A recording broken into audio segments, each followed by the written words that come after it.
Just আমরা খবর পেলাম যে একটা মেল বডি এখানে কাটাখালের অবনগর কাটাখালের মধ্যে রয়েছে।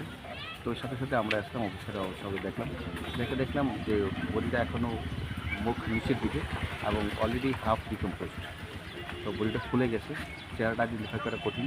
তো এখনও কিন্তু লোকালি কেউ বডিটা আইডেন্টিফাই করতে পারেনি। তো আমি অলরেডি থেকে জানিয়েছি ফরেস্ট্রি এক্সপার্ট আসবে। হ্যাঁ, আসলে বডিটাকে আমরা দেখে আইডেন্টিফাই আমরা মর্গে পাঠাবো এবং বডিটাকে শনাক্ত করার জন্য এবং কীভাবে তার মৃত্যু হয়েছে একটা আমরা তাদের পোস্টমর্টম দিচ্ছি, আমরা ইনকোয়ারি করে দিচ্ছি বিষয়টাকে। না, এখনও জানা যায়নি।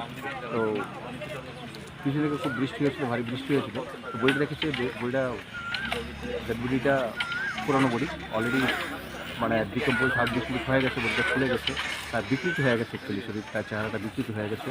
তো এখন একদিন একটা কঠিন, তো মনে হচ্ছে হয়তো জলে ভেসে এসছে, এইখানটা জল কমে গেছে, এখানে আটকে আছে। হ্যাঁ, তো হাওয়ার এখনও মানে কোনো মন্তব্য করা ঠিক না। হ্যাঁ, ফরেস্ট্রি এক্সপার্টকে দেখছি এবং পোস্টমর্টম করেই দেখছি। বডি বাঁচতে দেখা গেছে আর কি, নদীর মধ্যে তো পড়ে রয়েছে উপরে, এটুকু দেখছি। ওয়াটার সাপ্লাই অফিস আছে না, অফিসের পেছনে কাটাখালি ডিসপেন্স ফরেনের মনে হইতেছে। আর একটা কী কালার এটা পাওয়া যায়, সবুজ কালারের একটা গেঞ্জি গায়ে মানুষ বলে মনে হইতেছে। তো অনেক দূরে, আমরা তো বান্ধের উপর থেকে নদীতে দেখতে আসছি, এটা তো অনেক দূরে বোঝা যাইতেছে না। এখানে এখন পর্যন্ত যারা দেখছে কেউ চিনছে না।